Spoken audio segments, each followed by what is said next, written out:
बातमीचे प्रायोजक आहेत हॉटेल रोहित। डोंबिवलीत खोणीपालावा या हाय प्रोफाईल परिसरात पिकअप टेम्पो गाडी क्लीनर चालवत होता। त्याला गाडी चालवता येत नव्हती। या भरधाव टेम्पोनं रस्त्यावर उभा असलेल्या झोमॅटो कर्मचारीला जोरदार धडक दिली। अपघात इतका भीषण होता की या झोमॅटो कर्मचारी काही अंतरापर्यंत फरफरत गेला। या अपघातात या झोमॅटो बॉयचा जागीच मृत्यू झाला। या प्रकरणात मानपाडा पोलिसांनी निष्काळजीपणा करणाऱ्या क्लीनरला अटक केली आहे। गाडीचा मालक कोण आहे, गाडी का क्लीनरला चालवायला दिली, या प्रकरणी पोलीस तपास करतायत। मात्र हलगर्जीपणामुळे एका निष्पाप तरुणाचा जीव गेल्यानं हळहळ व्यक्त होतीये। डोंबिवलीतील खोणीपालावा परिसरात शनिवारी रात्रीच्या सुमारास धक्कादायक प्रकार घडला। गाड्या धुण्यासाठी वापरण्यात येणाऱ्या पाण्याची वाहतूक करणारा पिकअप टेम्पो चालकानं टेम्पो आपल्या किन्नरला चालवायला दिली। किन्नरला लायसन्स नव्हते, त्यानंतरही त्याला गाडी चालवण्याची परवानगी त्याने दिली। किन्नर टेम्पो भरधाव वेगानं चालवत असताना त्याचा गाडीवरील ताबा सुटला आणि त्याने रस्त्यावर उभा असलेल्या एका झोमॅटो कर्मचाऱ्याला जोरदार अशी धडक दिली। दरम्यान हा झोमॅटो बॉय रस्त्याच्या कडेला गाडी उभी करून पार्सल गाडीला बांधत होता। याच दरम्यान मागून येणाऱ्या भरधाव पिकअप टेम्पोनं त्याला धडक दिली। या धडकेत या झोमॅटो डिलिव्हरी बॉय काही अंतरापर्यंत फरफरत गेला। या अपघातात त्याचा मृत्यू झालाय। सौरभ यादव असं या मयत तरुणाचं नाव असून टेम्पोवरील नियंत्रण सुटल्यानं रस्त्यालगत असलेल्या 8 दुचाक्यांना टेम्पोनं धडक दिली। या अपघातानंतर परिसरात मोठ्या प्रमाणात जमा झाला। घटनेची माहिती मिळताच मानपाडा पोलिसांनी घटनास्थळी धाव घेतली। टेम्पोचा किन्नर आतिश जाधव याला ताब्यात घेतलाय।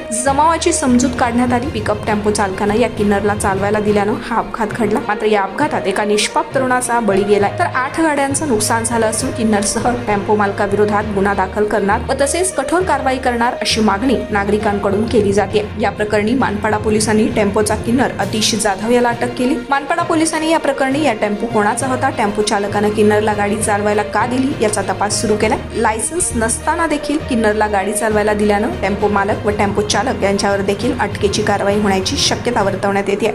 काल रात्री साधारणतः 9:30 वाजण्या दरम्यान फेस 2 पलावा या भागामध्ये एक पिकअप टेम्पोने अपघात केलेला आहे। सदर टेम्पो हा त्या भागातील गाड्या धुण्याचा तो जो ड्रायव्हर आहे तो काम करत असतो। त्या टेम्पोमध्ये त्यांनी एक पाण्याची टाकी बसवलेल्या गाड्या धुवत होता। तो गाड्या धुवून त्या वेगवेगळ्या ठिकाणी जात असताना अचानक पिकअपने स्पीड घेतला आणि एका 14 वर्षीय मुलाला अगोदर त्यांनी धडक दिली, किरकोळ जखमी झाला। परंतु पुढे एक झोमॅटो डिलिव्हरी बॉय होता, त्याला मात्र जोरात धडक बसली आणि तो गंभीर जखमी झाला। हॉस्पिटलला घेऊन जाताना तो मयत झालेला आहे। तसेच इतर ज्या पार्किंग साठतात गाड्या, मोटरसायकल, स्कूटीज वगैरे होत्या, त्यांना पण धडक लागल्याने त्यांचेही नुकसान झालेलं आहे। सदर टेम्पो कोणाचा होता, चालकाला आपण ताब्यात घेतलेला आहे। त्याने अशा पद्धतीने का ड्रायव्हिंग केलं किंवा त्याच्या हातून असं का झालं त्याबद्दल पोलीस तपास करीत आहेत।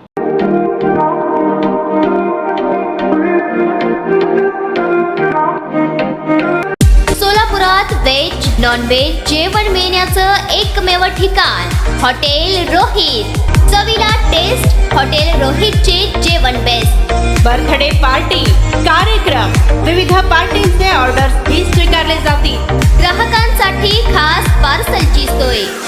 आमचा पत्ता हॉटेल रोहित, दादर रस्ता, अपोजिट कारीगर पेट्रोल पंप, सोलापूर।